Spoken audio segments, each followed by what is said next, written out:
한 절씩 교독하겠습니다. 제가 먼저 하겠습니다.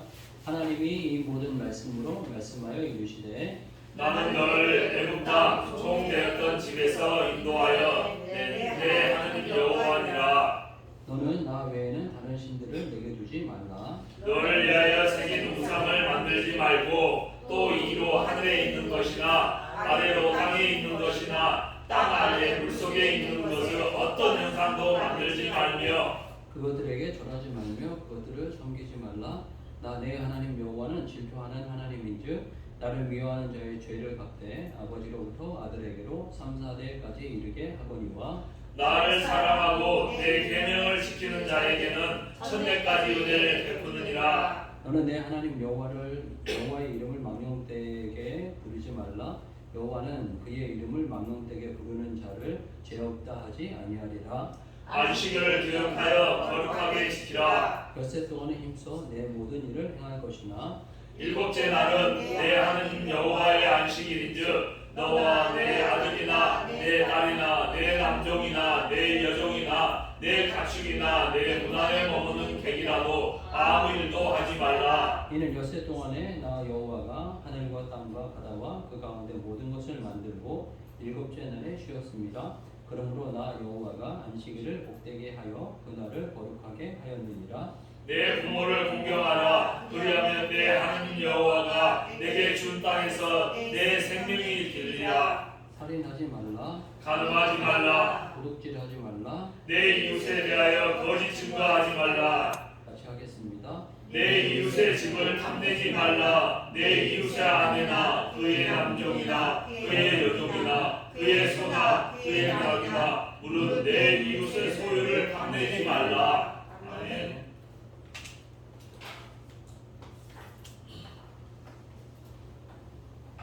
네, 오늘 이제 말씀으로 이제 십계명이 마무리가 되겠고요. 오늘 말씀은 좀 이렇게 말씀을 좀 많이 찾게 될 것이고 많이 읽게 될 것입니다. 그래서 말씀을 읽는 그 자체 속에서도 하나님의 말씀의 능력이 있습니다. 그래서 저희들 읽고 묵상하고 반복하고 또 암송하고 이럴 때 하나님의 말씀의 능력이 더 드러나게 되고 또 말씀은 살았고 운동력이 있다. 아멘. 표현하고 계십니다. 그래서 말씀이 우리의 삶 가운데 좀 더 살았고 운동력으로 나타나도록 했으면 좋겠고 또 요즘 시대 자체가 너무 이게 지혜와 지식이 아주 극도로 발달해서 정말 이 뭐라고 볼까요? 계명 천국이라고 볼까요? 옛날에는 글자도 모르는 시대였고 그러다 보니까 계몽해야 된다. 그래가지고 저희 어린 시절에 책 출판사 이름이 계몽사였어요. 계몽사. 아마 그 집에 아마 다 있으실 것 같아요. 어린 애들은 계몽사에서 만든 책 뭐 전집 100권, 막 50권 막 이런 것들이 있어서 옛날에는 뭐 하나 살 때 뭐 그렇게 사지 않고 막 전집으로 막 사지 않았습니다. 그만큼 그 시대가 이제 뭔가에 대해서 깨우치고 새로운 걸 발견하려고 하는 시대를 살았는데 그런 어떤 모습 가운데 우리 한국 분들이 참 은혜 가운데 지적인 거에 대한 존경과 그 추구가 많이 있었어요. 그래서 그런 어떤 지적인 거에 대한 추구가 많이 있었는데 지적인 것에 대해서 추구가 많이 있고 그러다 보니까 우리가 많이 발전했고 이런 모습이 있는데 이 성경도 지적인 거에 대해서 이렇게 막 추구하고 이러다 보니까 막 요리 피해가고 조리 피해가고 막 이러면서 성경을 좀 자기 생활에 맞게 자기 삶에 맞게 대충 이렇게 쉽게 받아들이려고 하는 태도가 저 자신에게도 있지 않았나 이런 생각들을 많이 가지고 보게 됩니다. 과거 어르신들은 좀 배움이라도 이런 게 부족했어도 정말 이 하나님의 말씀이 하나님의 말씀인 줄 알고 그냥 그러면 그런갑다라고 하고 그대로 다 지키려고 하는 이런 모습이 있었는데 우리는 뭔가 알았다고 하면서 요리 피하고 조리 피하고 그래서 요거 맞추고 저거 맞추고 이러면서 이건 어려워서 안 되고 이건 뭐 이런 의미가 아니고 이건 이런 의미가 아니고 막 이렇게 이제 비비 꽈가지고 요리 피하고 조리 피하고 하면서 그 말씀을 어떤 삶 속에서 지킨다라든가 또 그걸 드러내는 거에 대해서 조금 뭐라 그래요? 무능력한 시대가 되지 않았나 하는 생각을 갖게 됩니다. 그 과거의 어르신들은 말씀 그대로 뭐 나중에 얘기하겠지만 원수를 사랑하라. 그러니까 진짜 원수를 사랑하려고 했어요. 손영원 목사님은 자기 자식을 죽였는데 자식을 죽인 그 사람을 자기 양자 삼아 버렸어요. 그래서 자기 자식으로 삼아서 그걸 같이 살게 되고, 송영원 목사님은 하나님의 아들을 보내서 정말 이 땅에 아들을 죽이시기까지 하나님 사랑하셨다 그러니까 손영원 목사님이 그러면 사랑받지 못하는 사람을 사랑해야 되지 않겠나 하는 가운데 이 나병 환자들에게 가가지고 복음을 전하고 그들을 사랑하고 그들의 고름을 다 짜주고 그들의 아픈 데를 치유하면서 목회를 하시는 그런 일들이 일어나게 됐고, 또 그 신사참배를 안 해야 된다라고 하면 우상을 섬기지 말라 그랬더니 신사참배는 우상이다 그러니까 목숨을 걸고 이 우상숭배를 안 하려고 했고, 정말 우상숭배를 안 하시다가 우상숭배를 그 하나님 아예 죽겠다 라고 해서 죽는 이런 어떤 결단과 선택을 하게 됐는데, 요즘 시대를 보면서 저 자신에게도 그런 질문을 해보게 돼요. 너는 어떠겠냐?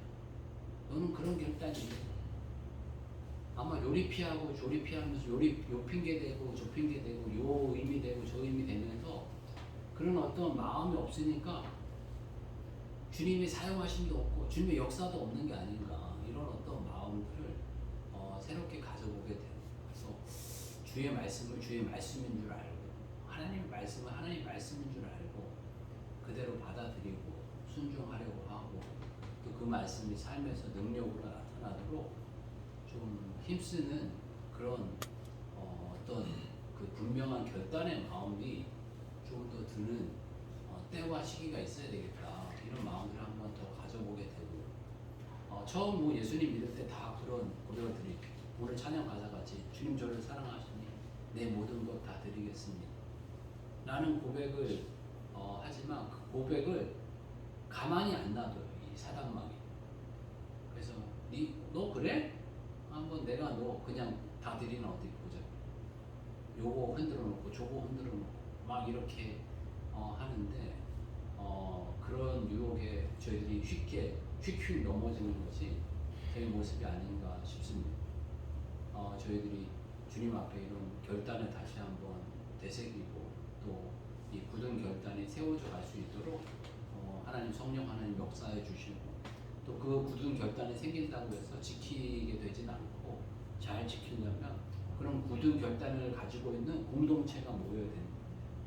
그래서 어떤 분은 더 굳은 결단의 모습을 잘 보여주시는 분이 있고 열매를 맺는 분이 있고, 그래서 또 도전받아서 또 내가 성장하고, 그러니까 사람이 성장하려고 하면 좋은 사람들을 만나야 되고, 그래서 좋은 학교를 가면 좋은 친구들을 만나서 내가 더 성장하는 거잖아요.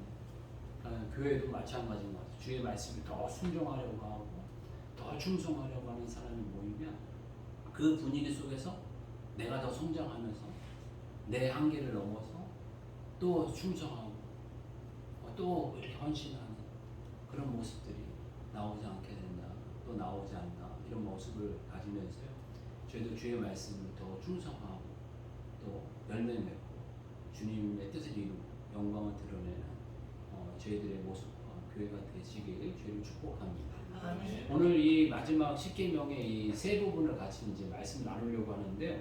첫 번째 테마는 도둑질하지 말라. 두 번째 테마는 내 이웃에 대해 거짓 증거하지 말라. 세 번째 테마는 이제 마지막 10번째 계명인데 내 이웃의 집을 탐내지 말라 하고 이제 말씀하고 계십니다. 도둑질하지 말라는 거는 도둑질은 내 것이 아닌데 남의 것을 합의 없이 가져오는 거예요. 남의 것을 빼앗는다라든가 훔친다라든가 그걸 가져오는 것이고, 내 이웃에 대해 거짓 증거하지 말라. 그러니까 어떤 면에서 속이고 그 사람을 해를 입힌다라든가, 또 그래서 내가 이득을 취하려고 거짓을 이야기하는 거겠죠. 아니면 골탕 먹인다라든가 이런 어떤 거짓된 형태를 보이지 말 것에 대해서 말씀해 주고 계시고 또 이 10번째는 탐내지 말라라고 표현하고 있습니다. 이 어떤 면 도둑질은 실제적인 일이라면 탐내는 거는 약간 소극적이고 내면적인 일이 아닌가 싶습니다. 마음을 그러지 말라는 거예요. 아멘. 아내나 남편이나 혹시 종이나 물건이나 이런 거에 대해서 나는 없는데 쟤는 왜 있지? 시기 질투. 나는 이 모양인데 왜 쟤는 저러지? 막 이렇게 내 인생은 이렇게 고달픈데 쟤는 왜 이렇게 그냥 꽃길만 걷는 것 같지? 이런 어떤 마음들을 갖지 말라라는 말씀을 주고 계십니다. 그러면서 이 세 가지의 테마를 이렇게 저희들이 묵상하게 되면서 이 앞에 테마는 살인하지 말라, 간음하지 말라 이 테마는 약간 소극적으로 어떤 면에서 형제끼리 라는 어떤 너희 형제끼리 살인하면 안 된다. 형제끼리 노하거나 나가라 하거나 욕하면 안 된다. 이런 어떤 표현을 했지만 이 도둑질하지 말라, 이웃에 대해 거짓 증거하지 말라, 내 이웃의 집을 탐내지 말라 이거는 좀 범위가 이렇게 확장되는 거예요. 어떤 면에서 그 공동체 내에 이스라엘 내에서 살인과 간음에 대한 이런 어떤 부분을 이야기했다면 이건 확장돼 가지고 이제 그 폭력 모든 사람에게 적용되는 이런 어떤 모습으로 확장되어져 가는 모습을 보여주고 계시고 이제 저희가 이제 그 산상수 예수님 말씀을 이야기하려고 하는데 예수님도 이렇게 약간 확장시키신 모습으로 말씀해주고 우리들에게 권면해주고 그렇게 계십니다.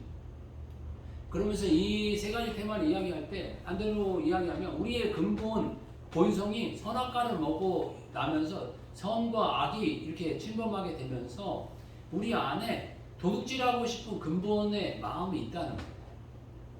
그 남한테 거짓말이라도 해서 해를 입혀서 내가 이득을 취하려고 하는 마음이 있다는 거예요.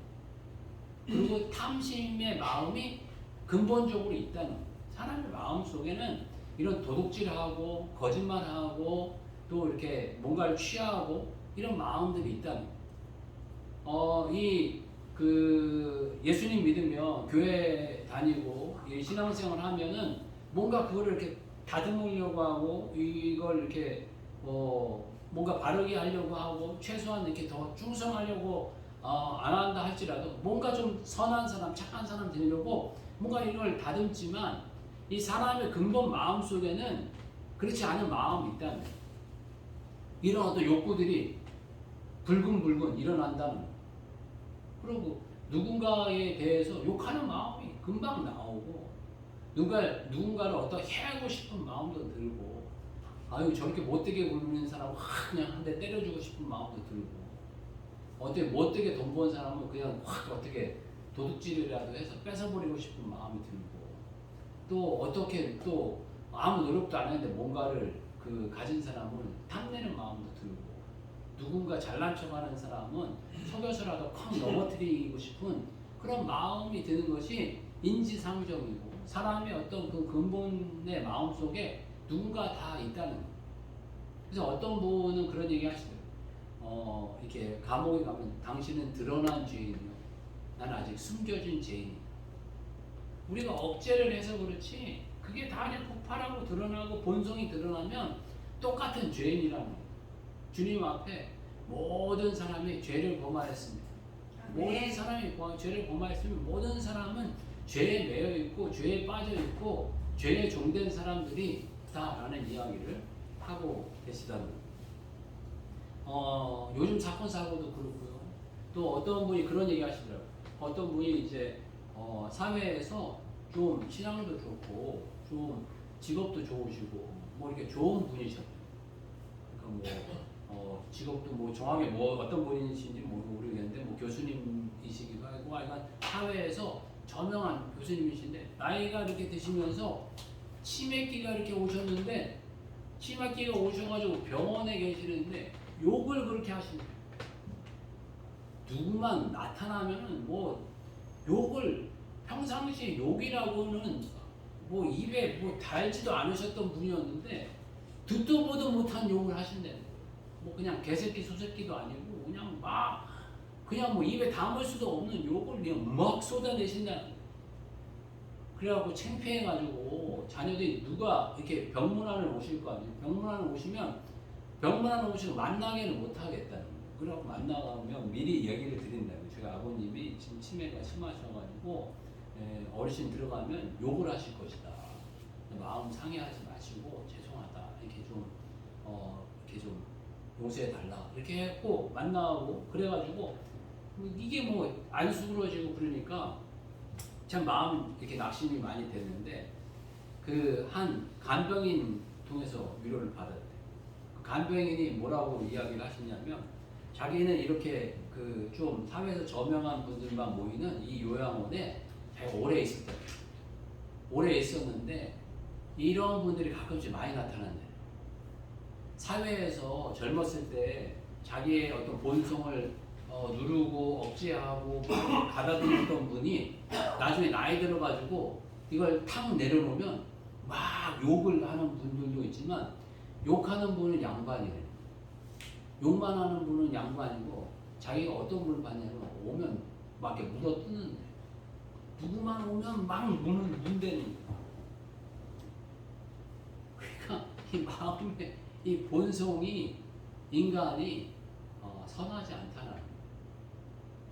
모든 사람 다 죄를 범하기 때문에 이 마음 본성 자체가 악하고 더러워서 이 본성이 풀어지면 이 본성이 안에 있던 것들이 확 풀어져 나와서 우리들의 악한 모습이 드러나게 된다라는 모습을 말씀해주고 계십니다. 그럼 우리들을 향해서 이제 7번째 계명으로 도둑질하지 말라라는 말씀을 하고 있습니다. 남에게 해를 입히지 말라. 남의 것을 빼앗지 말라. 남의 것을 그 자체로 존중해라. 라고 말씀하시는데 이제 이거는 구약적인 표현이고요. 예수님은 또 이제 다른 말씀을 하고 계십니다. 거기에서 그치지 않아요. 너희가 남의 것을 해하지 않고 남의 것을 존중하지 않는 것에서 멈추지 않고 또 예수님은 또 다른 이야기를 하고 계시는데 제가 이제 마태복음을 오늘 많이 찾을 겁니다. 거기 쭉 이제 읽어 나갈 텐데요. 마태복음 5장 33절에서 37절부터 보겠습니다.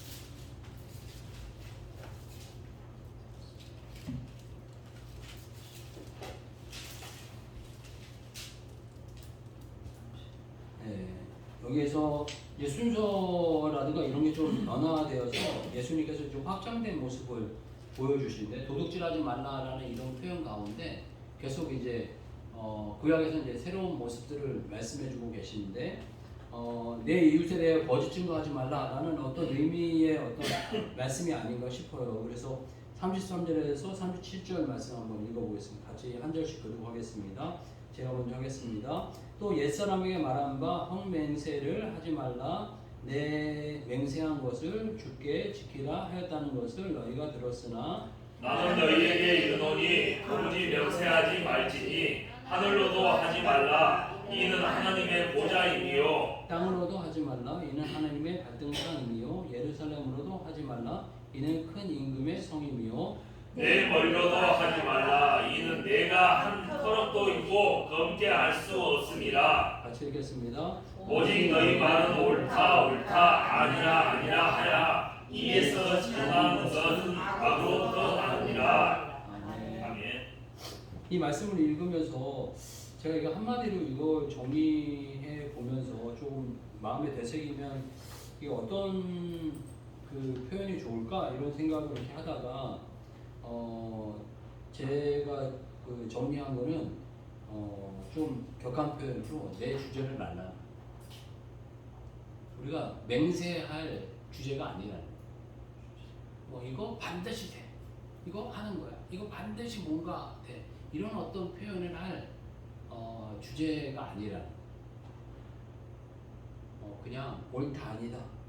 이런 표현을 하고 우리는 창조주가 아니고 하나님이 아니고 신이 아니고 그냥 피조물일 뿐이라는 거예요. 어떤 부분에서 뭔가 이렇게 세상이 복잡하게 막 이야기를 할 때가 있어요. 뭔가 어떤 창조론이나 진화론 막 이런 거에 대해서 복잡하게 이야기하고 뭔가 이렇게 그 삶의 의미가 뭔가요? 사람 어디서 왔다 어디로 가나요? 막 이런 어떤 이야기를 할 때 복잡한 이야기를 하게 될 때 간단한 답은 우리는 피조물이고 하나님은 창조주십니다 라고 하면은 모든 문제가 그냥 간단하게 다 풀려요. 우리가 어디서 왔고 어디로 가야 되고 무엇을 해야 되는지 답이 그냥 나와요. 정말 주님의 말씀대로 살고 주의 영광대로 살고 또 주님이 뜻하신 바 우리에게 계획하신 것을 이루며 살아가는 것이 우리의 삶의 의미입니다. 간단하게 얘기할 수 있지만 뭔가 하나님에 대해서 부정하려고 하면 복잡해지고 한마디로 답을 못 찾게 된다는 거예요. 오늘 이 말씀에서도 너의 주제를 알라. 이웃에 대해 거짓 증거하고 비방하고 이런 어떤 마음 가운데 너의 주제가 어디고 네 소속이 어딘가를 분명히 알면 그런 마음이 들 생기지 않겠느냐라는 어떤 권면이 아닌가 싶고요. 그리고 이제 도둑질을 하지 말라 이런 어떤 것에서 넘어서 이제는 더 다른 것을 말씀해 주고 계신데 38절에서 42절 말씀 이것도 한 절씩 교독하겠습니다. 제가 먼저 하겠습니다. 또 눈은 눈으로 이는 이로 갚으라 하였다는 것을 너희가 들었으나 나는 너희에게 이르노니 약한 자를 대적하지 말라. 누구든지 내 오른손 뺨을 치거든 왼편도 돌려대며 또 너를 고발하여 속옷을 가지고자 하는 자에게 겉옷까지도 가지게 하며 또 누구든지 너로 억지로 오리를 강행하거든 그 사람과 심리를 동행하고 같이 하겠습니다. 내게 구하는 자에게 주며 내가 묻고자 하는 자에게 거절하지 말라. 아멘. 여기에서 보게 되면 이 범위가 확장된 것 같아요.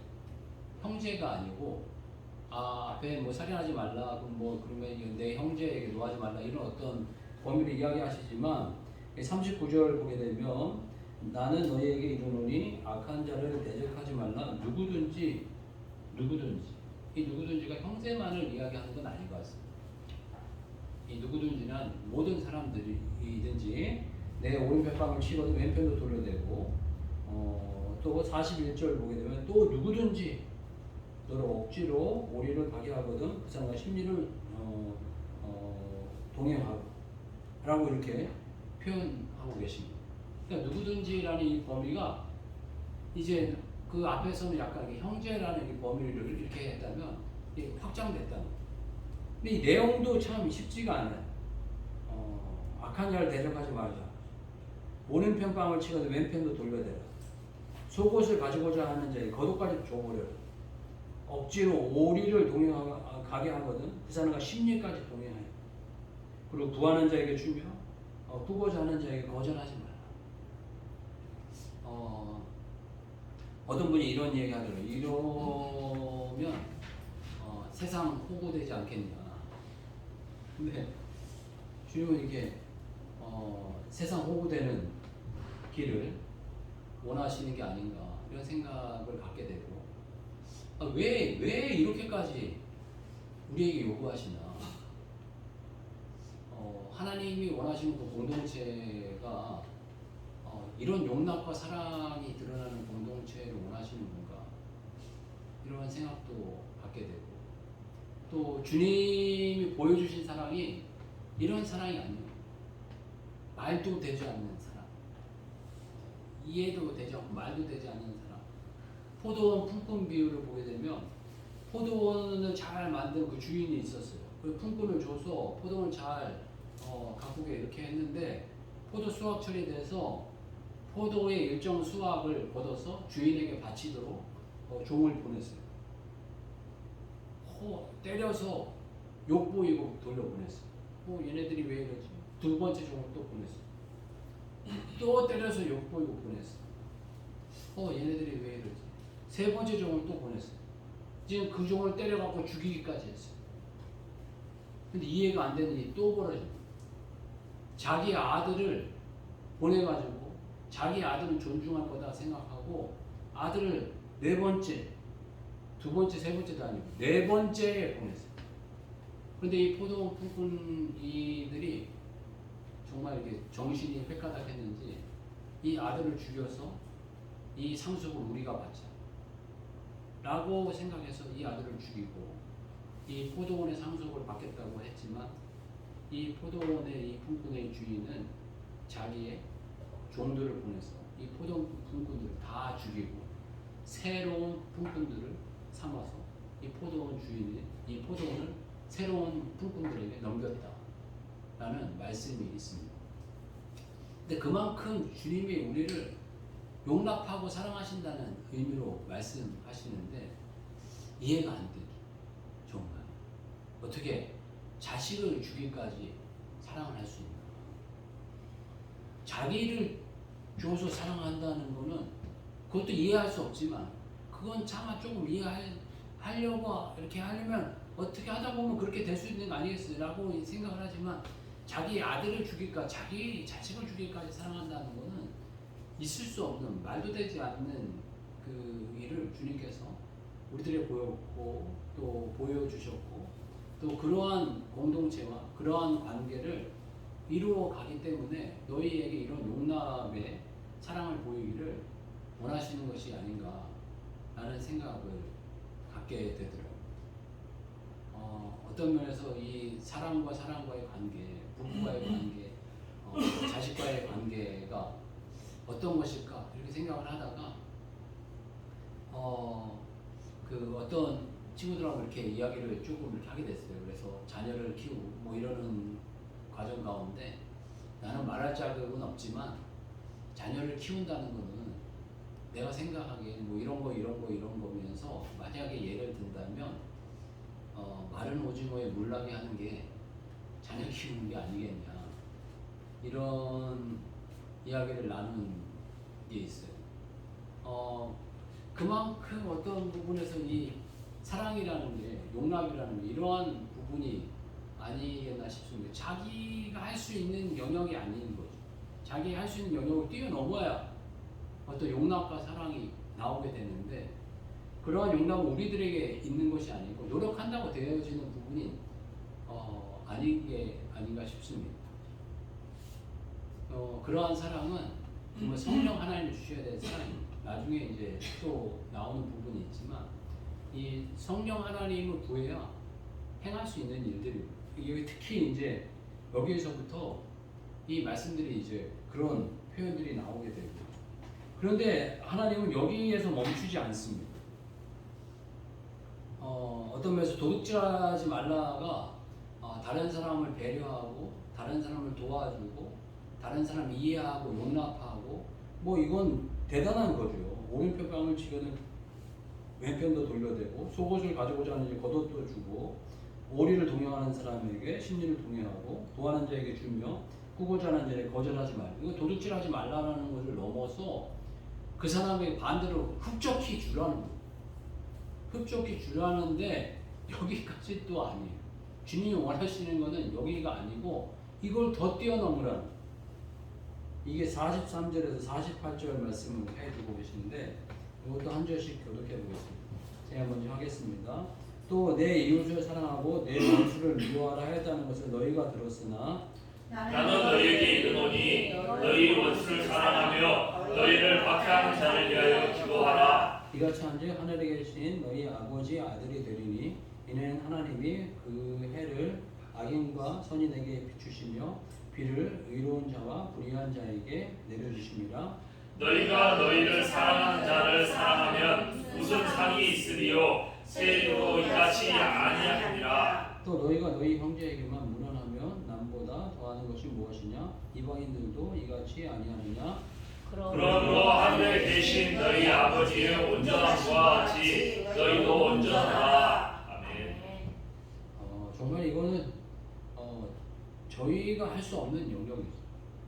정말 이거 원수를 사랑하고 박해하는 자를 위해서 기도해라 라고 이렇게 표현하고 계신데 뭐 원수가 뭐 감정적으로 감정이 서로 상해가지고 이런 어떤 원수라고 한다면 이게 그건 사실 원수라고 보기는 어렵고 우리 집안에 큰 해를 입히고 또 무엇인가 큰 손해를 보게 한다라든가 큰 피해를 입히고 큰 아픔을 주고 큰 어떤 일을 벌인 분을 용납한다는 것은 어떻게 노력이라든가 이런 걸로는 되어지지 않는 영역인 것 같습니다.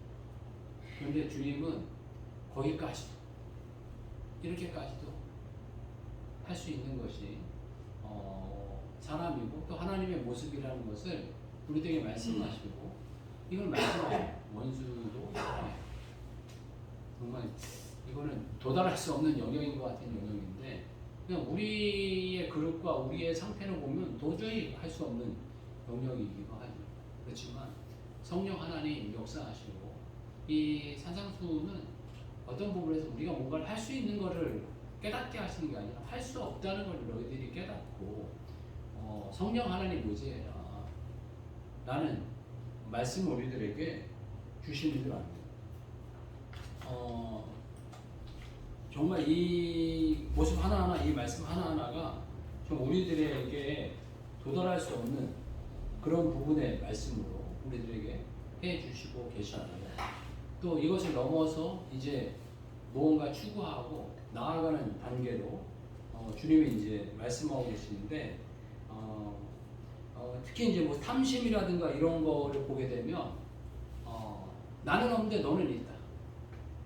그리고 나는 뭔가 부족하다.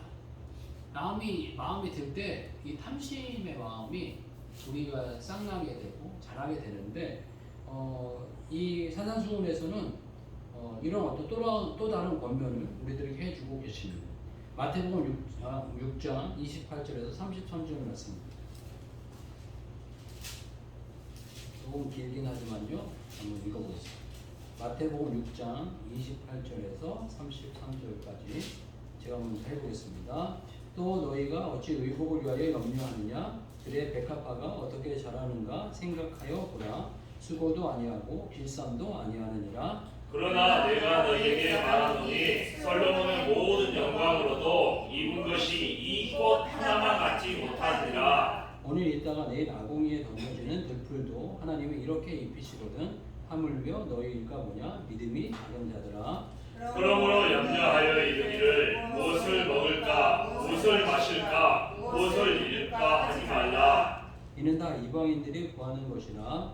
너희 하늘 아버지께서 이 모든 것이 너희에게 있어야 할 줄을 아시느니라. 그런즉 너희는 먼저 그의 나라와 그의 의를 구하라. 그러면 이 모든 것을 너희에게 더하시리라. 같이 하겠습니다. 그러므로 내일을 위하여 염려하지 말라. 내일 일은 내일을 염려할 것이요 한날의 괴로움은 그날로 족하리라. 아멘. 여기 말씀하실 때 들의 백합화가 어떻게 자라나 생각해 보라. 길쌈도 안 하고 돌보지 않아도 얼마나 예쁘게 잘 자라느냐. 그럼 너희의 부족한 것을 하늘 아버지께 다 아신다는 거예요.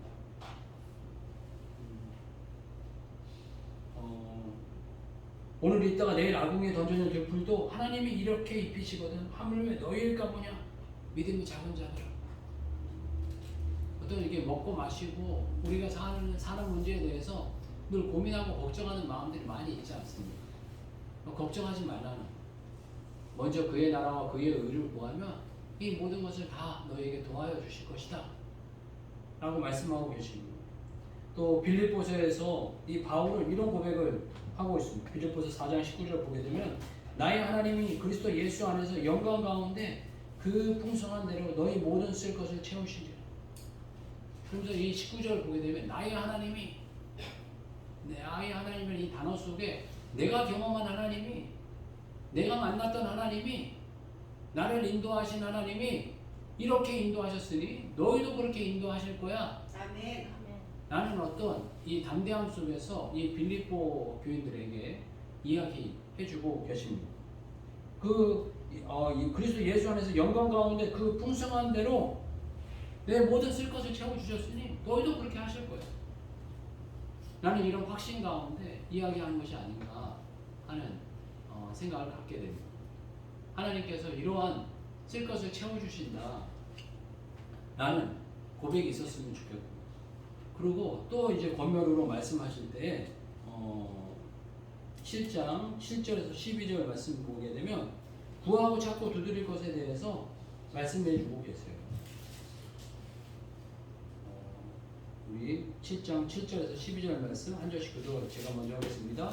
구하라 그리하면 너희에게 주실 것이요 찾으라 그리하면 찾아낼 것이요 문을 두드리라 그리하면 너희에게 열릴 것이니 구하는 이마다 받을 것이요 찾는 이는 찾아낼 것이요 두드리는 이에게는 열릴 것이니라. 너희 중에 누가 아들이 떡을 달라 하는데 돌을 주며 생선을 달라 하는데 뱀을 줄 사람이 있겠느냐? 너희가 악한 자라도 좋은 것으로 자식에게 줄 알거든 하물며 하늘에 계신 너희 아버지께서 구하는 자에게 좋은 것으로 주시지 않겠느냐.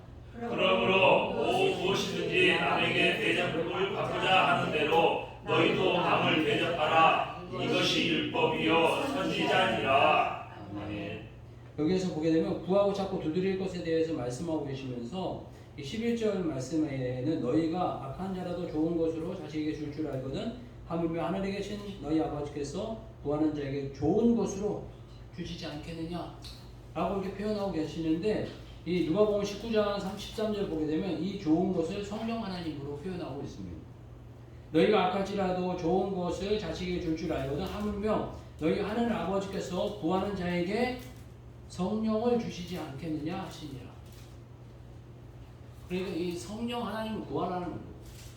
좋은 거 성령 하나님을 구해야 이 산상수훈의 말씀을 이루어가고 하나님의 약속의 말씀들 이 뜻들을 이루어가는 삶의 모습이 된다 라는 것을 우리들에게 알려주시고 계시고 또 13절에서 14절 보게 되면 이것도 한 절씩 같이 읽겠습니다. 13절 14절은 같이 읽어보겠습니다. 시작. 좁은 문으로 들어가라. 멸망으로 인도하는 문은 크고 그 길이 넓어 그리로 들어가는 자가 많고 생명으로 인도하는 문은 좁고 길이 협착하여 찾는 자가 적음이라. 아멘. 좁은 문이라는 거예요. 우리가 걸어가는 길은 좁은 길이라는 거예요. 예수 그리스도를 따르는 길은 좁은 길이라는 거예요. 어떤 예수 믿고 복 받으려고만 하고 이렇게 하면 넓은 길일 수 있어요. 그렇지만 예수님의 말씀을 이루고 예수님이 지상 명령으로 주신 제자 사역을 이루고 또 전도하고 누군가를 섬기고 누군가를 돌보고 누군가를 건강하게 세워가려고 하다 보면 쉽지 않은 길이라는 거예요. 그렇지만 쉽지 않은 그 길이 14절을 보게 되면 생명으로 인도하는 문이고 그 생명으로 인도하는 그 문은 좁고 길이 협착하여 찾는 자가 적다 라고 말씀하고 계십니다. 그렇지만 우리가 찾아서 그 길을 걸어가야 된다 라고 말씀하고 계십니다. 그러면서 이 산상수훈의 맨 마지막에 결론과 정리를 모래 위에 지은 집, 반석 위에 지은 집으로 행할 것에 대해서 말씀하고 계십니다. 우리 24절에서 27절입니다. 이거 한 절씩 교독하겠습니다. 제가 먼저 하겠습니다. 그러므로 누구든지 나의 이 말을 듣고 행하는 자는 그 집을 반석 위에 지은 지혜로운 사람 같으니 비가 내리고 창수가 나고 바람이 불어 그 집에 부딪히되 무너지지 아니하나니 이는 수주를 반석 위에 놓은 까닭이요. 나의 이 말을 듣고 행하지 아니하는 자는 그 집을 모래 위에 지은 어리석은 사람 같으니 비가 내리고 창수가 나고 바람이 불어 그 집에 부딪히되 무너져 그 무너짐이 심하니라. 아멘. 이 말씀은 듣고 깨닫고 감동받으라고 준 것이 아니라 너희 삶 가운데 잘 지키라고 주신다는 거예요. 앞에 이 말씀 보게 되면 왼편뺨을 치고도 오른뺨을 돌려대고 속옷을 성사하는 자에게 겉옷까지 주고 오리를 동행하려고 하는 사람에게 심리를 동행하고 꾸고 달라고 하는 사람들이 다 내어주고 원수까지도 사랑하고 박해하는 자를 위해 기도하고 이런 일은 정말 쉽지 않은 일이지만 듣고 깨달으라고 주신 말씀이 아니라 구하고 찾고 구해서 정말 성령 하나님의 도우심으로 우리들의 삶 가운데 그걸 행하는 자가 반석 위에 지은 집을 짓는다. 행하는 자가 반석 위에 집을 짓는다 라고 말씀하고 계시고 이 산상수훈을 시작하기 전에 이런 표현을 하고 계세요. 산상수훈을 앞에 이제 쭉 이야기하시면서 팔복을 이야기하시고 이 후반에 이제 살인하지 말라, 도둑질하지 간음하지 말라 이런 이야기를 하시기 전에 무슨 이야기를 하셨냐면 마태복음 5장 19절 말씀 보게 되면 그러므로 누구든지 이 계명 중에 지극히 작은 것이라도 버리고 그같이 사람을 가르치는 자는 천국에서 지극히 작다 일컬음을 받을 것이요 누구든지 이를 행하며 가르치는 자는 천국에서 크다 일컬음을 받으리라. 아멘. 그러니까 우리가 이 말씀을 행하고 주신 거라는 거예요. 우리가 요즘 너무 지혜롭고 너무 아는 게 많아서 요리 피하고 조리 피하고 요리 도망가고 조리 도망가는 이 태도들이 너무 많다라는 생각들을 저 자신부터 갖게 되는 것 같아요. 그래서 조금 마음과 생각을 새롭게 하고 주님 앞에 조금 더 순수하게 하고 순박하게 하고 미련하게 해서 모둔하게 해서 이 주님의 말씀이 진리인 줄 알고 능력인 줄 알고 생명의 생수의 말씀인 줄 알고 이 말씀을 저희들 잘 지키고 열매 맺도록 힘써가는 주의 종들의 삶이 되시길 주님을 축복합니다. 아멘. 같이 한번 기도하겠습니다. 기도할 때 저희들 말씀을 더 깊이 깨닫고 확신하면서 저희들 삶 가운데 잘 열매 맺을 수 있도록 더 애쓰고 힘쓰는 삶이 되게 해달라고 같이 한번 기도하겠습니다. 주여 한번 외치고 같이 기도하겠습니다. 주여